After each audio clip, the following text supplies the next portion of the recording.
That next item on your board list, or on your board letter, the Buildings and Grounds Committee met on Wednesday, the 18th, with Bruce, Brent, Dave, and myself. And we did invite Scott Johnson to stop in. We talked a little bit about the greenhouse at the middle school. We went through a list of possible projects at the middle school, the elementary, and the alternative school. And I'll walk through this list, and Scott is here just in case there were any questions related to the greenhouse. One of the things that we talked about was the auditorium, about painting the walls and touching up the ceiling. We do not have quotes, but we will ask for those, so you wouldn't take any action. This is just FYI for you. So that was one of the projects that came up as potentially a priority to come back to the board. Parking lot at the middle school, I was asked that Fuller and Sons happened to be here for a day or two before we got some rain, and that's the company that's going to be doing your work out in the elementary lot out here. If we could get a quote for the parking lot at the middle school, and that would be the parking lot to the south and on the west side of the building, and their quote was $37,500. Then parking area by the lunchroom entrance at the middle school, so it would be on the west side, and that was $18,750. The triangle at the Sac Elementary School that's currently gravel is right out here. I usually park in it, and there's just a spot out here that never has been hard surfaced, and so we asked about getting that hard surfaced as well. And that was $47.50. While we were having our discussion, we also talked about the basketball court at the middle school, that it's something that's used a lot, and is the district interested in keeping it maintained, because community kids and community people use it. Their quote was $6,000 for that, and then for new basketball hoops and poles it was $850. Well, it'd be $1,700 for new basketball hoops and bang boards and poles at the basketball court. We talked about the sidewalk on the, that should say on the south side of the middle school, that runs from 11th Street to 12th Street, so it runs the width of that block. And then the sidewalk, the sidewalk which would be new across the berm right up here. Last year, if you remember, the custodian cleaned that, and for the first time we actually had a path to walk across, and people thought there was a sidewalk there. And we're actually complaining that it wasn't shoveled off very well. My husband and I listened to some people coming into a ball game, and we were behind them. They're like, geez, you think they could clean the sidewalk off better? So I remember saying, sir, there's no sidewalk here. This is just ice underneath with a little layer of snow so you can walk. But it was such an icy mess that was the shortcut to get here since then. And I think, Brent, you talked about maybe there's been discussion for a number of years about potentially a sidewalk across that area. So we said that really if we do that concrete work, there probably ought to be those two projects put together, a description of one, a description of the other, that people could bid on or provide quotes for either one or both of those projects. Just a second, on the middle school, you were talking about putting a brand new sidewalk in, clear to next to the street? Is that The one that's there now, the one that goes from... right next to the building? Yeah, basically, when you walk out the south end of the building, it goes East and west.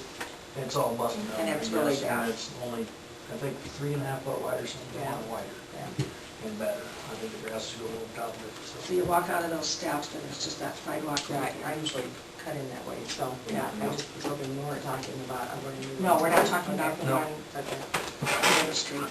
The one out here across the front would be brand new. Right, yeah. That's never existed. Greenhouse at the middle school, Scott visited with our group, talked about renovation of the greenhouse.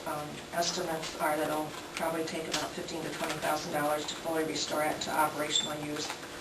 And again, Scott's here if we need to ask him some questions. And then the last item that had some discussion on it, well, not the last, I guess it's the next to last, was the sewer at the alternative school. Over the years, at least in my work for the district, we've had some continuing problems with the sewer. It's really a school issue, not a city issue. And part of the issue is just that it's a tricky solution to it. Now that's tricky because I don't know how you... Well, so to me it seems tricky, but... I've talked to the plumbers, I tried to get on hold of Bob Shepler, who works for the city. I think what needs to be addressed is, I think there's also a town of Detman's is actually the owner where the sewer lid basically exists.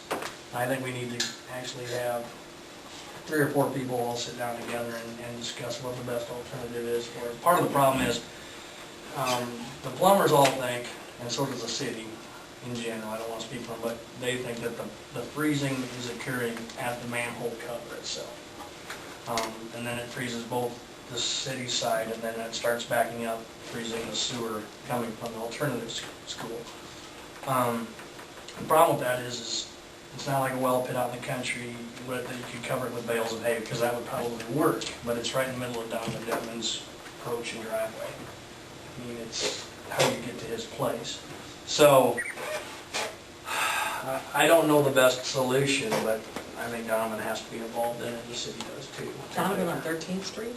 No, his... Donovan on Oh, the alternative school. Are we, I want to talk, you're in the building now?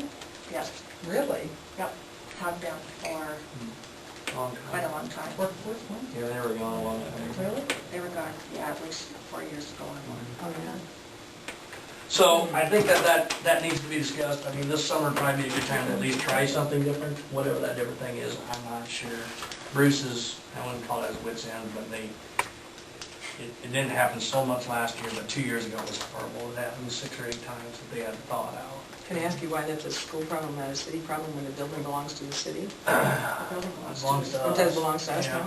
Yeah. And, you know, I really don't know. I can't tell you as far as, the city basically says the problem is starting on the school side, and that they're not gonna, I mean, part of the problem is that the city's sewer is shallow there. Right. And there's very little things, they're not going to probably dig a deeper sewer.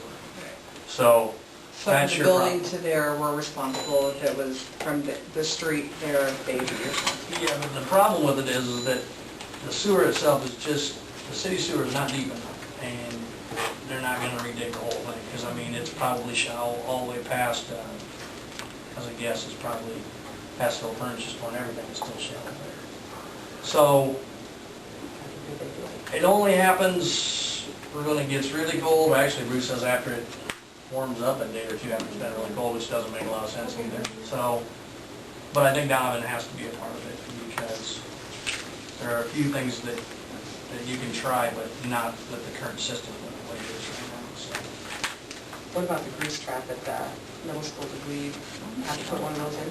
that is- The city approached the school about it, and the last that Bruce and I talked about it, he had a couple of different plumbers that were going to come in and take a look at it and try to get some solutions, some ideas to what might happen with that. I thought maybe once they fixed their sewer through the ravine, everything would work better. The city would get it. Okay. The last thing this group of people talked about was the roof at the Sac Elementary School, and just agreed that the board was going to have to take a look at moving forward. There are some leaks in the roof, and just the insurance company continues to help out with that, but it's one of those decisions that's just kind of sitting there waiting for the board to take a look at.